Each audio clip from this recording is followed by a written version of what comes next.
Why did the tiny computer go to the gym? Because it wanted to lift some bytes to stay in shape. Hi, I'm Georgiana. Thanks for joining me for another episode of the podcast. My mission is to help you improve your fluency. And if you want to help me, please share the podcast. That would mean a lot. Thanks. Remember that you can get the text of this episode on my website, speakenglishpodcast.com. Okay, let's start. Today, we'll talk about words and phrases that can help you express the amount or quantity of something and when to use them effectively. Let's start by using small quantities.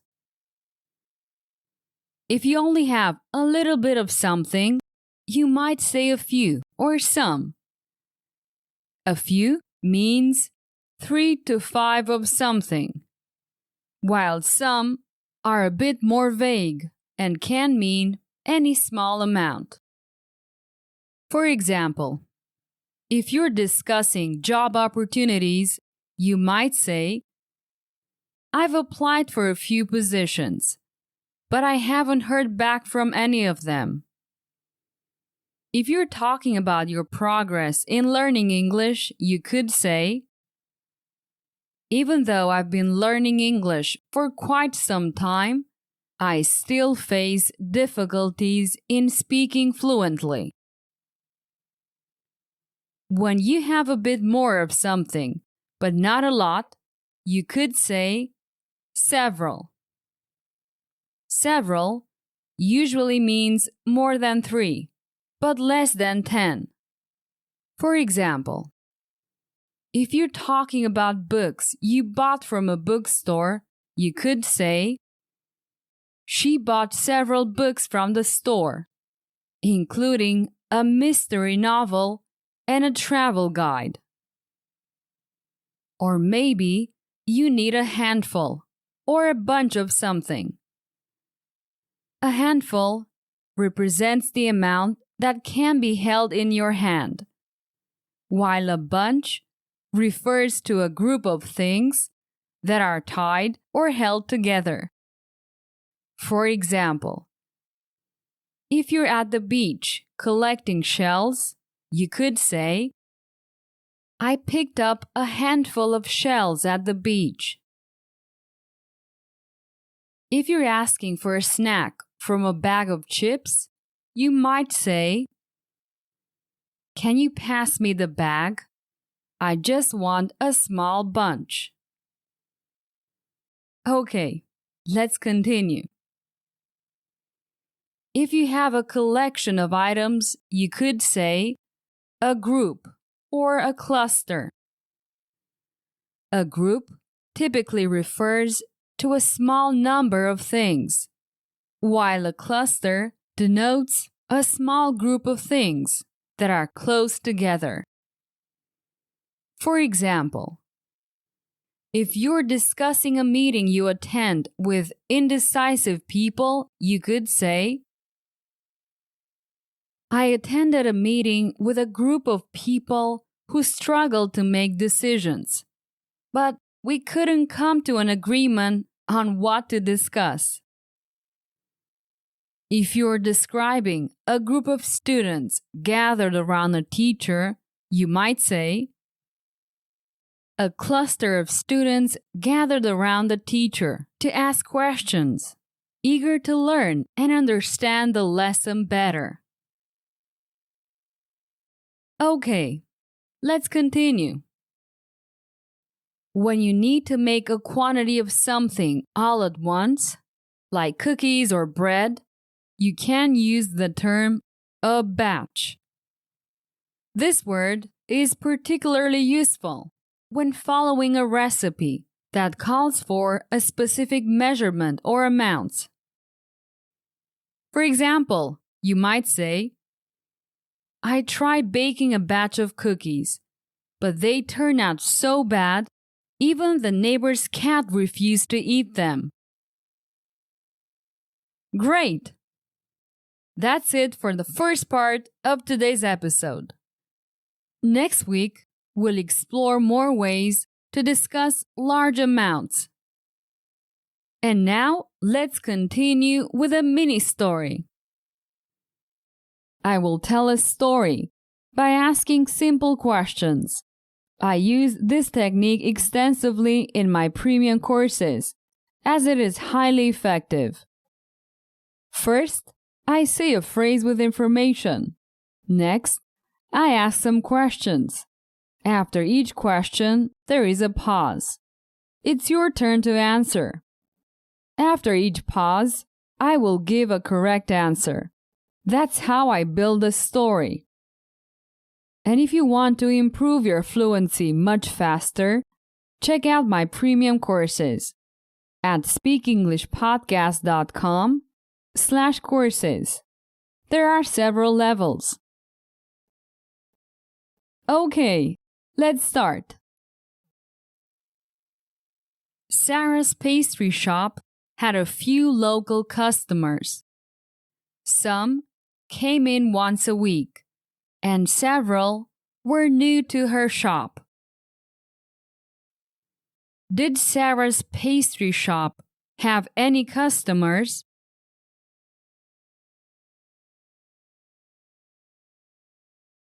Yes, Sarah's pastry shop had loyal customers. What kind of customers? Loyal or disloyal?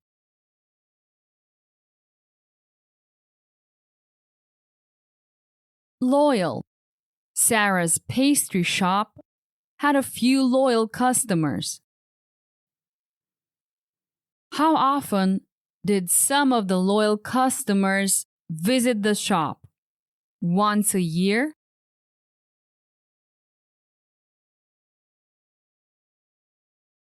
No. Once a week, not once a year. Some of the loyal customers came in once a week. Were there any new customers at Sarah's shop?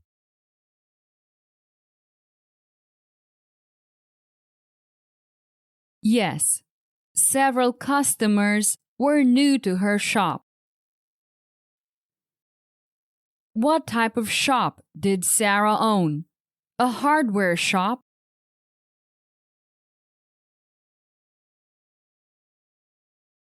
No. Sarah owned a pastry shop. She didn't own a hardware shop. She always had available a handful of different treats, even a bunch of seasonal desserts. What did she always have available?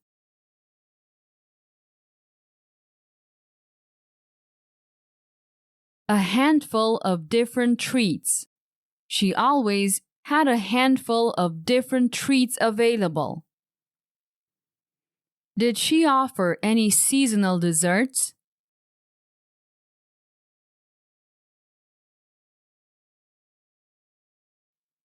Yes, she had a bunch of seasonal desserts. Who offered different treats? Santa?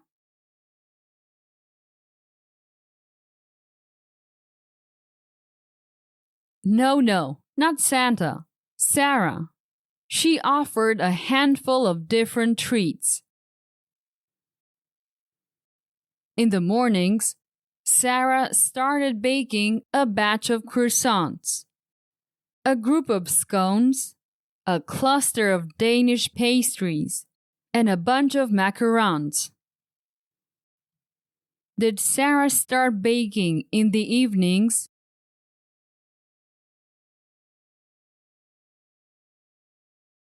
No. Sarah didn't start baking in the evenings. She started baking in the mornings. When?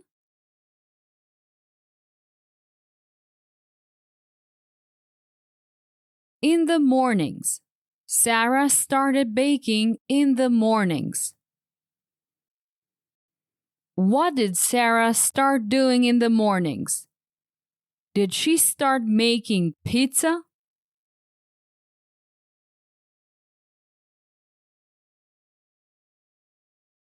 No. In the mornings, Sarah started baking. She didn't start making pizza. Did she bake a batch of croissants?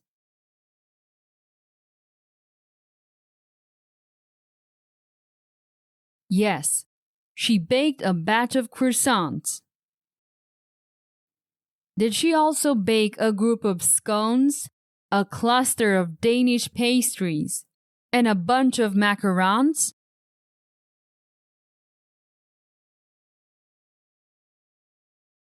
Yes, she baked all those things.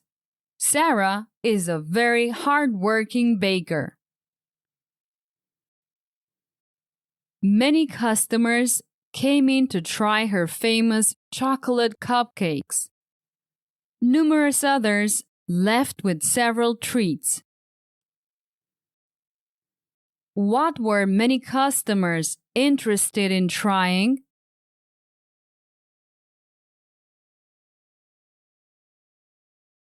Many customers came in to try her famous chocolate cupcakes. Did only a few customers come in to try her famous chocolate cupcakes?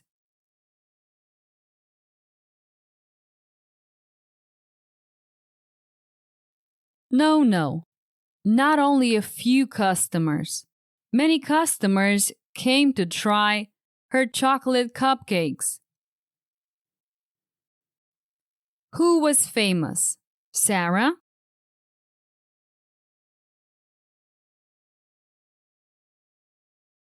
No. Sarah wasn't famous. Her chocolate cupcakes were famous. Did numerous customers leave with just one treat?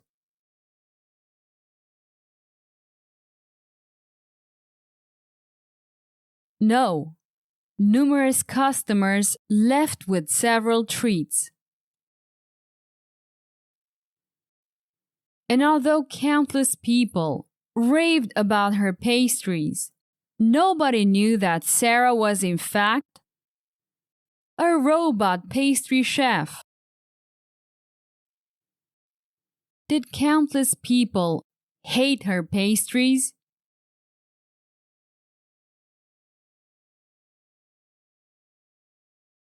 No. Countless people raved about her pastries. To rave about something or someone means to express admiration. How many people raved about her pastries?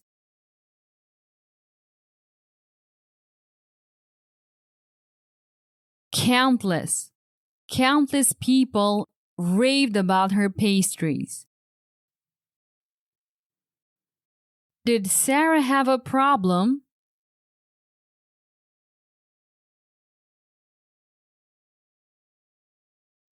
No. She didn't have a problem. Did she have a secret?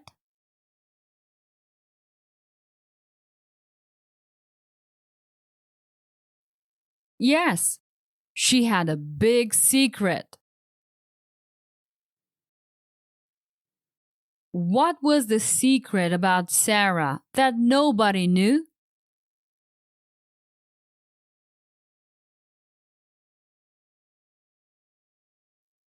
Nobody knew that Sarah was in fact a robot pastry chef. Who knew about her secret?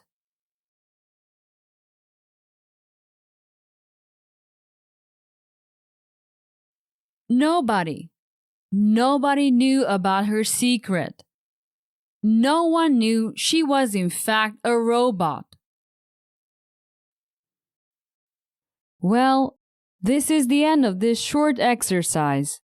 As you can see, answering many simple questions can improve your speaking, just like in a real-life conversation.